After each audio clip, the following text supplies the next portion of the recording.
మాజీ సీఎం జగన్ కు పాస్పోర్ట్ ను ఏడాది పాటే పునరుద్ధరించాలని తమ ముందు హాజరై 20,000 స్వీయ పూచికత్తు సమర్పించాలని విజయవాడ ప్రజాప్రతినిధుల ప్రత్యేక కోర్టు విధించిన షరతులు సహేతుకమైనవే అని పబ్లిక్ ప్రాసిక్యూటర్ మెండా లక్ష్మీనారాయణ తెలియజేశారు.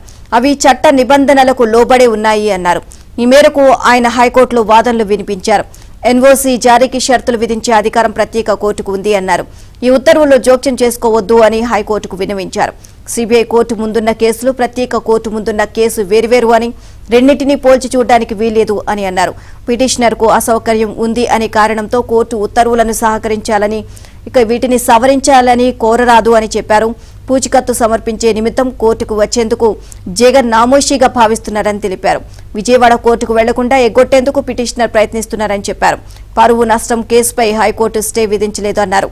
సీనియర్ న్యాయవాది కోర్టును తప్పుదోవ పట్టిస్తున్నారని అన్నారు.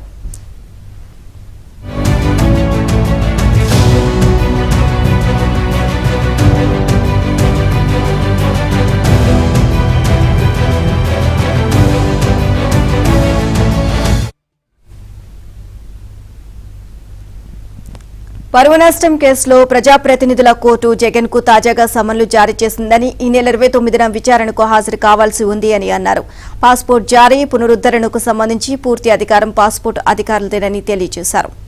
ఇక ఎన్ఓసీ జారీ కోసం ప్రత్యేక కోర్టులో వేసిన పిటిషన్లో వారిని ప్రతివాదులుగా చేర్చలేదని చెప్పారు. ఎన్ఓసీ జారీకి ఎలాంటి షరతులు విధించినా అభ్యంతరం లేదని ప్రత్యేక కోర్టులో వేసిన వ్యాజ్యంలో పిటిషనర్ ప్రస్తావించారు. ఓవరాల్ గా ఈ అంశానికి సంబంధించి మరింత సమాచారాన్ని మా AP bureau chief Ramarao Naidu తెలుసుకుందాం. Ramarao, good morning. పూర్తి డీటెయిల్స్ ఏంటి వీటికి సంబంధించి? Pawan, very good morning. మాజీ ముఖ్యమంత్రి జగన్ లండన్ వెళ్లేందుకు తనకు ప్రత్యేక ప్రజాప్రతినిధుల కోర్టు ఇచ్చిన షరతులను తొలగించాలని, తనకు 5 సంవత్సరాలకు పాస్పోర్ట్ ఇవ్వాలని హైకోర్టులో వేసిన పిటిషన్ పై నిన్న సుదీర్ఘ వాదనలు జరిగాయి. ఈ వాదనల సందర్భంగా పబ్లిక్ ప్రాసిక్యూటర్ మెండే లక్ష్మీనారాయణ వాదనతో పాటు అటు జగన్ తరఫున సీనియర్ న్యాయవాది పన్నవోలు సుధాకర్ రెడ్డి వాదనలు వినిపించారు. ఈ వాదనల సందర్భంగా మెండే లక్ష్మీనారాయణ పలు కీలక అంశాలను లేవనెత్తారు.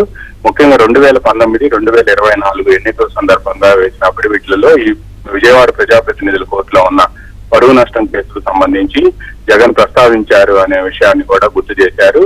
ఈ కేసు విషయం తనకు తెలియదు అని చెప్పి పబ్లిక్ జగన్ తరపు న్యాయవాది వ్యాఖ్యానించడం దురదృష్టకరం అని చెప్పారు. దీంతో పాటు ప్రజాప్రతినిధుల కోర్టు 20,000 రూపాయలతో సొంత పూచీకత్తు కోర్టుకు వచ్చి స్వయంగా సమర్పించాలి అని చెప్పి ఆదేశించడం మాజీ ముఖ్యమంత్రి జగన్ నామోషిగా భావిస్తున్నారని, ఇది కోర్టు ఆదేశాలను ఉల్లంఘించడమే అవుతుంది అని కూడా పేర్కొన్నారు. ఇక ఈ కేసుకు సంబంధించి సిబిఐ గాని లేకపోతే ఇక్కడ విజయవాడ ప్రజాప్రతినిధుల కోర్టు కానీ ఈ రెండు కూడా ఇచ్చిన ఆదేశాలకు సంబంధించి గతంలో జగన్ తాను కోర్టు పెట్టిన షరతులను ఆమోదిస్తానని, వాటిని ప్రోత్సహిస్తానని చెప్పించిన అఫిడవిట్ ను కూడా ఈ సందర్భంగా లక్ష్మీనారాయణ కోర్టుకి సమర్పించారు. ఇలా అన్ని అంశాల్లో గతంలో ఒప్పుకొని ఇప్పుడు కోర్టుకు రావటం నామోషిగా భావించి ఆ షరతులని తొలగించాలని, అదేవిధంగా తాను లండన్ వెళ్లేందుకు 5 సంవత్సరాల పాటు పాస్పోర్ట్ ను పునరుద్ధరించాలి అని చెప్పి కోరటం అనేది సహేతుకం కాదు అని చెప్పి కూడా ఆయన పేర్కొన్నారు. ఈ పిటిషన్ వేయటం పట్ల తీవ్ర అభ్యంతరం వ్యక్తం చేశారు. దీన్ని కొట్టివేయాలి అని కూడా కోరారు.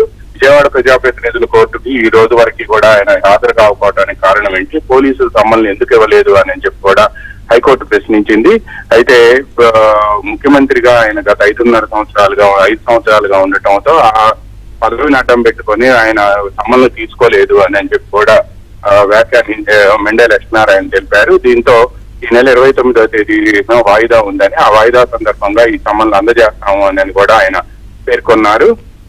ఈ నేపథ్యంలోనే జగన్ తరపు న్యాయవాది పన్నవోలు సుధాకర్ రెడ్డి వాదనలు వినిపిస్తూ ఆ షరతులని తొలగించడం వలన జగన్ కు వచ్చిన ఇబ్బంది ఏమీ లేదు, మా ప్రాసిక్యూషన్ కు వచ్చిన ఇబ్బంది ఏమీ లేదు అని చెప్పి సిబిఐ కోర్టు 5 సంవత్సరాలకు పాస్పోర్ట్ ఇవ్వాలని ఆదేశించిందో ఆ ఆదేశాలను విజయవాడ ప్రజాప్రతినిధుల కోర్టు కూడా శిరసాహిస్తే బాగుండేదని, కానీ అందుకు విరుద్ధంగా విజయవాడ ప్రజాప్రతినిధుల కోర్టు 1 సంవత్సరానికి మాత్రమే పాస్పోర్ట్ ఇవ్వడంతో పాటు పలు షరతులు పెట్టడం అనేది సహేతుకంగా సమంజసం కాదు అని చెప్పి కూడా వ్యాఖ్యానించారు. ఈ నేపథ్యంలోనే విజయవాడ ప్రజాప్రతినిధుల కోర్టులో పెట్టిన షరతులను, అక్కడ విధించిన నిబంధనలను తొలగించాలని తాము కోరిన అభ్యర్థనను కోర్టు పరిగణలోకి తీసుకోవాలి అని కూడా పొన్నవోలు సుధాకర్ రెడ్డి వాదనలు వినిపించారు. ఇరుపక్షాల వాదనలు విన్న అనంతరం కోర్టు రేపు తీర్పు ఇస్తాము అని చెప్పి వెల్లడించింది. ఈ కేసుకు సంబంధించి విజయవాడ ప్రజాప్రతినిధుల కోర్టు ఇచ్చిన షరతులను ఆమోదించలేకనే జగన్ నేటి వరకు కూడా లండన్ వెళ్లలేదు. ఆయన మామూలుగా అయితే ఈ నెల 3వ తేదీ నుంచి 23వ తేదీ వరకు కూడా లండన్ వెళ్లాల్సి ఉంది. ఈ విజయవాడ ప్రజాప్రతినిధుల కోర్టు ఇచ్చిన తీర్పు, అదేవిధంగా హైకోర్టులో ఆ షరతులను కాలాన్ని పొడిగించాలి అని చెప్పి కూడా కోర్టు వేసిన పిటిషన్ పై ఇంకా ఎటు నిర్ణయం తీసుకోకపోవడంతో జగన్ లండన్ ప్రయాణం కూడా రద్దయింది. Pawan. Right, thank you Ramarao.